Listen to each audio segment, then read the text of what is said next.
Half a day video. So that's all there is. Hey, he made another one.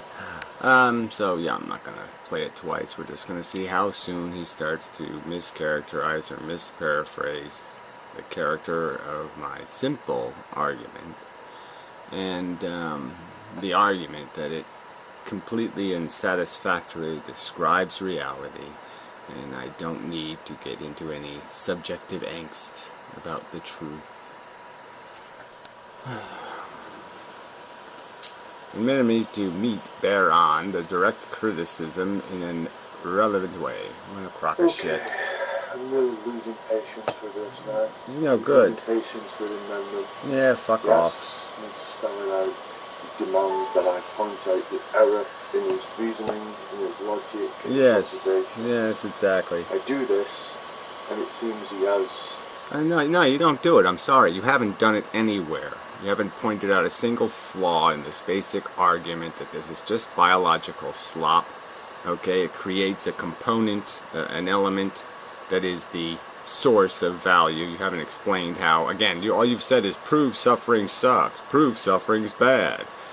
The idiotic concept. I've said it as plainly as I can say it. All right, you're too fucking stupid to be alive if you don't know that you have things called definitely bad sensations and definitely good sensations. If you can't admit that, if you can't state that as a fact, then fuck you, we're done. No intention of giving a relevant response. At this point, I'm going to play it clear. Yeah, blah, blah, blah. Yeah, you're gonna quote mine videos again. Fine, blah, blah, blah.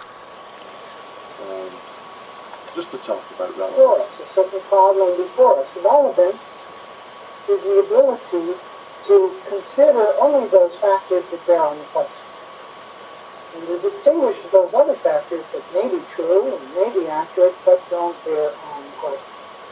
Oh, so this is where he apparently gets his rhetoric. He watches people and then he says, "Oh, I'm going to use that phrase, bear on the question." Yeah. So we want to develop in our students a nose for relevance. Working with this nose for relevance, we start to pay attention to how the same facts may bear on one question but not on another. To see how our question sort of determines a range of things that are relevant to it. If the question is ethical, then moral principles are relevant. So I'm gonna waste my time talking to somebody who says moral principles. Then the laws are relevant. If the question is chemical, our laws, laws. This is all social contract crap. Okay, the conversation is about the nature of reality, not cultural constructs. Then the periodic chart may be relevant. The same reality that existed before humans existed. You understand? There was a world that existed before humanoids, had this form, where they were still beasties. I'm saying whatever value existed in the world, it existed then. Alright? And if something smart fell on it, they could describe what the hell was happening on planet Earth. And I'm saying that fair description is, holy fuck, what a mess. But if the question is logical, then logic is relevant. So if I make an assertion that he can't make the logical progressions that he does, that he starts with. Yeah, I can't make the logical progressions. I can't say the premises are right here, okay? You don't accept the premises, so we can have no conversation, okay? You don't accept the premise that up is up and down is down, is left is left, right is right. So what's the fucking point, okay? Yes, my argument is entirely premised on the idea that you know what sentient is. You are aware of the fact that it has these decidedly negative and positive components, and that is the origin of all value. If you can't understand that diamonds don't have value, nothing in the universe, money doesn't have, nothing has value unless it affects a sentient being. If you can't accept that statement, then we're not having a conversation. There's just no fucking point. Personal assessment, and then the extrapolation into larger assessments of people valuing their personal states. Oh yeah, valuing their personal states. No, recognizing the value of their personal state. See, that's the difference. Valuing their personal states versus recognizing the value of their sentient personal state, that they are a sentient. And then they can recognize the value of other sentients. They are recognizing value. They are not projecting value. Two completely different ways to say it that you pervert it once again. To your purpose. And your purpose is to subjectify reality. Reality isn't a subjective experience, it is a describable event. And you describe it fairly and logically and rationally and with some sort of relevant knowledge base, or you pretend that the sentient experience has only character when somebody's analyzing it. And when somebody's not analyzing it, it now no longer exists. So if a tree falls on your leg and breaks it, as long as you're too stupid to figure it out, what the concept of valuing is, you're in no pain. Yeah, bullshit. Then he's obliged to, if he wants to make a relevant reply, to explain to me. Yeah, okay. My same argument back at you, buddy. Okay, if you are willing to make a relevant reply based on the premises, then yeah, we can have a conversation. But in my opinion, you're not relevant. If you're going to deny the existence of sentience and in basic absolute fact, that's what you're doing. The only thing sentience does is create qualitative experience, and the quality can be good or bad. If you're going to deny the bad nature of bad feelings, and you're going to pretend it doesn't exist as a fact, then again, I can't have a conversation with somebody that ignorant. My sequence of logic was in error, because I'm telling him this is the only way of progression, and that your way of progression cannot be done. It doesn't matter. I'm just saying that obviously we have an incompatible understanding about how logic is done. I'm saying I have some absolute facts that have to be accepted. If you're not going to accept those facts, water's wet kind of thing, bad feelings are bad feelings, I don't know, unpleasant, negative, repulsive, repugnant, painful. I use all the words to describe awful, horrific, torturous.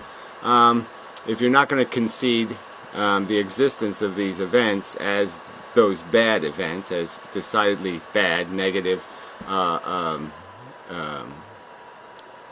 negative value character, yeah, there's no place to have a conversation, because then the rest of it is fairy tale stories. The rest of it is absolute nonsense then, from my perspective. There's absolutely no, why would I give a fuck? If you're going to negate the meaning of suffering, if you're going to say suffering doesn't exist as a fact, as a meaningful, value-rich fact, there's absolutely nothing that could mean anything. Okay, because now you've made life harmless. You've made the conversation harmless. You've taken the harm out of reality as soon as you say, I can negate it by calling it some sort of subjective interpretation. Don't you see that's what all you're doing? You're just turning the conversation into a subjective conversation, which just turns it into a fairy tale. Let's just exchange fairy tale stories. Well, fuck that. I have absolutely no interest in doing that. He wants to accuse me of wordplay, that this logical, step-by-step. Yeah, I just demonstrated the wordplay just a little while ago, like I said, where you just took a phrase, the way you describe value, whether you're valuing or whether you're recognizing the fact that you have sentient experience versus having sentient experience. It's very subtle but very important perversion of the meaning of the phrases. At every step, clearly about what I mean when I invoke a new concept and a new category. He wants to call that wordplay. And what does that mean? He doesn't substantiate. Well, what it means is it has nothing to do with the premises and my logical transition. I'm saying you need to demonstrate to me why there's some weakness in the logic of my observation. I have landed on planet Earth, or we could call it anything. It's like a scientist. I've landed on the planet, I've described what I see, and I'm saying it's shit. Okay, and this is the reason why I've declared it shit. Okay, you've got to come up with some kind of argument saying, no, no, no, if you just dig over there, you'll find the gold. Or if you just do this little thing over there, there's the value.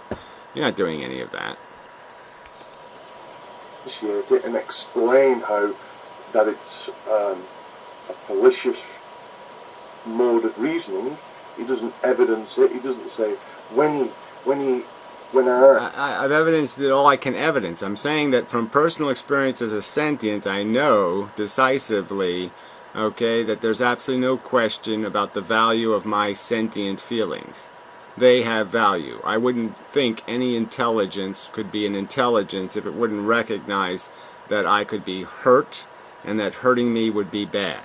If that's not observable to an intelligence, there's something wrong with the universe, because yeah, I can see it loud and fucking clear. And I can understand that the same kind of mechanism is in function in all these other conscious brains. And there's where the value exists. But there's no way I have seen the Jesus, so to speak. Okay? I've had conversation with the fucker in the sense that you're not going to tell me my sentience is a meaningless configuration of illusionary electrons or something. It just doesn't matter. That's not going to make it go away. That's not going to make it disappear. I know it exists. I'm experiencing it. So there's absolutely no way you're going to tell me there's not a difference between me being comfortable and me being uncomfortable, and the difference is one is good and one is bad. Right? Because I'm accusing him of wordplay, of changing definitions. So let him catch me and make a relevant response where I make this wordplay and where the distinction. Okay, I already did it. Like I said, right in the beginning of the video, the simple change in a subtle little way you worded the thing, you changed the phrase from I recognize the fact that I feel to I'm feeling. And the accuracy and precision is distorted such to achieve my supposed ends. Let him make such a relevant reply. What does he do? No, this is all he does, and this is where I'm losing impatience with it. He just dismisses it and saying, "Oh, yeah, whatever." I mean, I'm rubber, you're glue, kind of thing. I mean, I find watching your videos tedious and irritating because there's just absolutely nothing on the subject ever. It's just full of these ad hominem attacks and then distortions of what I say. And then, like I said, you have the obnoxiousness to play a string of clips where I use different arguments to try to explain the nature of the value equation when you're the one who demanded this evidence. You demanded that I prove value's value. I'm saying value's value, and just like you're going to play with the fact that I said bad is bad. Yeah, well, I'm saying it because my vocabulary cannot separate the word value from the word harm. It just can't do it. There's no way I can see the universe any other way than, yes, something in pain is having a value moment, a moment that matters. It is important. It is the most important thing that could exist in the universe, is something in distress. Rocks don't matter, mountains don't matter, planets don't, rings around Saturn don't, nothing could fucking goddamn matter more than the fact that sentience is in trouble. I can't separate the word value from that circumstance. It's not separatable as a vocabulary word. They're right next to each other. They're words glued so close together, there's no way I could logically imagine a world that would be upside down world for me to say, let's separate this idea that it matters whether something is in pain. No, it fucking matters. He doesn't realize that suffering sucks. And I say, what do you mean by suffering sucks? And he says, it's bad. And I say, well, what do you mean by it's bad? I'm telling you, it matters. It matters. And I say, I don't... Yeah, you don't understand. I'm just saying I couldn't explain it, okay? I'm saying that if there was an intelligence that never tasted sentience, it would be really hard to explain the nature of it to him. What's it going to say? I'm having a sensation thing, this thing, and it is intrinsically and fundamentally horrific. And he'll just say, well, that sounds interesting, but I've never even heard of such a concept. How the fuck can I conceptualize something I've never tasted or felt or experienced? What do you mean it's just bad? Like it's bad because you say it's bad? Maybe you're misunderstanding. Maybe you have a misunderstanding and it's not bad. You just think it's bad. Maybe your brain is just forcing you to think it's bad. You know what I'm saying? There's no way to do it, but the fact is none of us in this conversation have to worry about that, because there's no ignorant computers in this conversation that have never felt pain. So why do I have to waste my time giving you some sort of abstract proof, logical proof of the connection between bad sensation and the word bad? I mean, the bad sensation, the word bad was invented to describe things that cause sentient life unpleasant sensation. There wouldn't be a word bad if nothing caused sentient beings unpleasant sensation. Then we wouldn't even have the word bad. I understand. What do you mean when you say it matters? What do you mean? It's important.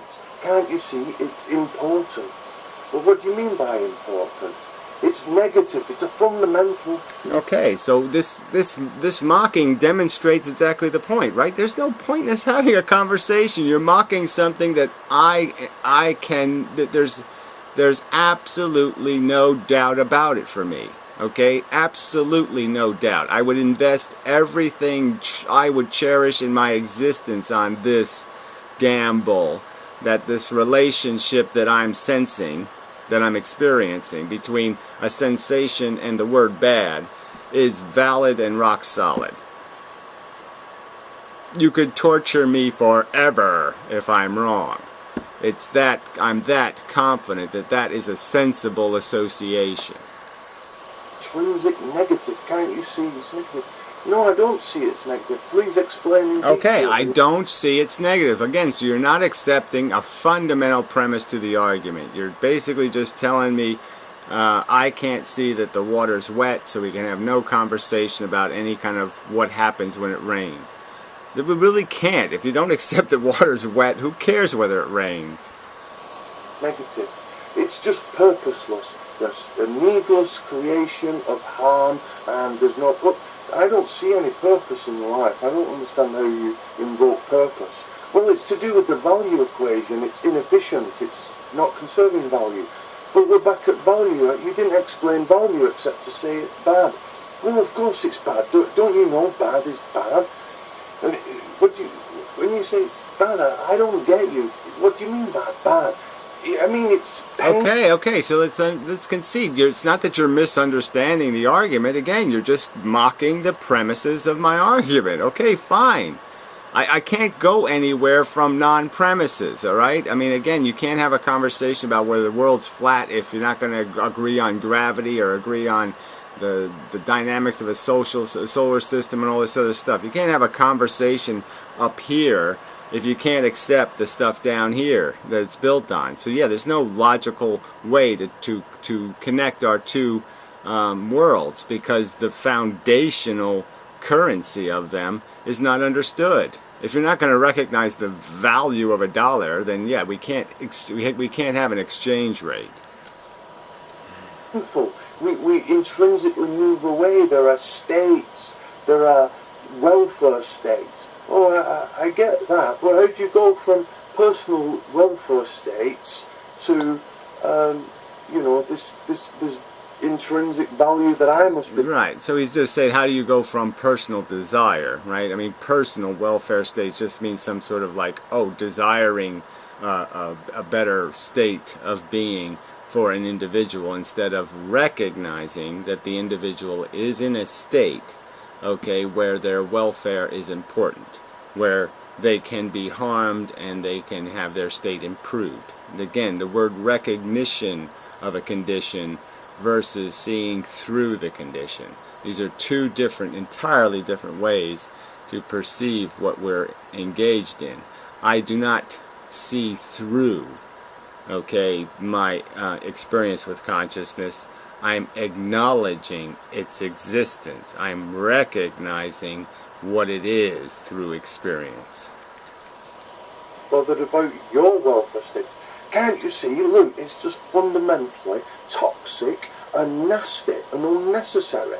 People have conditions. I said, whoa, slow down. What do you mean when it's toxic? It's toxic for the individual. Yeah, what do you mean it's torture? It's torture for the individual. Again, this nonsense. Yeah, that's right. It doesn't matter. Everything has to happen to an individual. They're individual brains that are sentient. Again, we've already been through this argument, right? So that part of the argument, I think, can be logically made. I mean, I can recognize that individuals create the value in things called brains. But that doesn't change the fact that each individual is doing the same thing, and there's equal signs between all of those sentient states. Ugh, fuck. That's right. Yeah, this is the way it goes on and on and on and on, just using an extensive language of pejoratives, just to think that an explanation. Well, let's understand that torture deserves an extensive amount of pejoratives. That's what it deserves, and it's this lack of appreciation for the fact that that's exactly what you're doing, that you're torturing things. And maybe somebody needs to say that to you people for you to have some respect for what's actually taking place on planet Earth. Torture is taking place on planet Earth, and you're voting for it. Nation is valueless if it contains only synonyms, practically pure synonyms, without explaining what you mean when I say I value. What a pile of crap. When I say I value, again, see, he's turning it again, something that you're doing, you're projecting value rather than recognizing value. Two different things, discovering and making. Different things. And I've said right from the beginning that this is part of the premise, that this is a discovery of reality, not a creation of reality. When I say something is painful, I say the nervous system that compulsively, as I've quoted Inmendham saying with the piano on the toe, it's a compulsion to move away, and it's a nervous... Well, again, that's not the point of the illustration. When the piano's on the toe, we're not talking about what people do about it. We're talking about what it is as an event, and what it is as an event is a bad event. The person experiences pain and displeasure and discomfort and horror and torment. And these are the things that were part of the conversation. That was the point of bringing up the piano, is not about what people do about having a piano on their toe, not about the evolutionary purpose of causing them to behave. The conversation was that the value component is the sensation, and that was made perfectly clear. So here's another example of your distortion and perversion. The only purpose of the piano on the toe wasn't to get into a conversation about the evolutionary purpose of having a motivating mechanism. No, the purpose of the illustration was to point out that negative value is created in the sentient being when this happens. It has negative sensations. Neurological state. Okay, when I say something is valuable, I conceive of a scale upon which the realm of possible states have an ordinality to them, that they can be placed in an order of preferentiality, if you like. Well, if you're going to use a word like preferentiality, by what standard? You know, again, so if there's some way to pervert torture into a preferential state, a state of that's my preference, then you can't have a conversation. And then if you don't, if you say no, that is unreasonable, that nothing would, the word torture loses meaning if you're going to say it could be preferential. It would be a language category error. Then you're stuck with the fact that you've just conceded the existence of states that have qualitative substance and that they fit somewhere on this scale of good to bad. Is there any such explicit notions ever in Inmendham's language? No, there's not. Let him meet... Well, I think they are all explicit, okay? It's evolved shit. It's a replicating DNA molecule. Gladiator wars explicit. The lack of consent is a pretty explicit statement, and the statement that there's value created in sensation. Sensation experiences, experiencing consciousness is experiencing. Experience creates value. Conscious experience creates value. The objection with relevant dealing of the logical claims that I'm making about these categorical, set theoretic language manipulations. Yeah, well, we already saw what his definition of that last thing was just mocking the idea that, what do you mean suffering's bad? What do you mean suffering sucks? Again, a fundamental premise of the argument. No way to have a conversation outside of accepting that premise. I will not waste my time with fables in a world where the cars don't need gasoline, where there's no harm possible. That's not the world we live in. It's not the world I know of. If you're gonna pull the fangs and the claws out of the negative sentient experience and take away its meaning, then we have nothing to talk about, because then who the fuck cares? If torture isn't a reality, there's nothing to talk about. I mean, really, from my perspective, why would I waste my time if I'm not rescuing things that are being tortured in a world where torture actually means something? If that's not what's at stake, why would I waste this energy having a conversation with an inane motherfucking cunt like you? There's absolutely no way I would do that. No fucking way.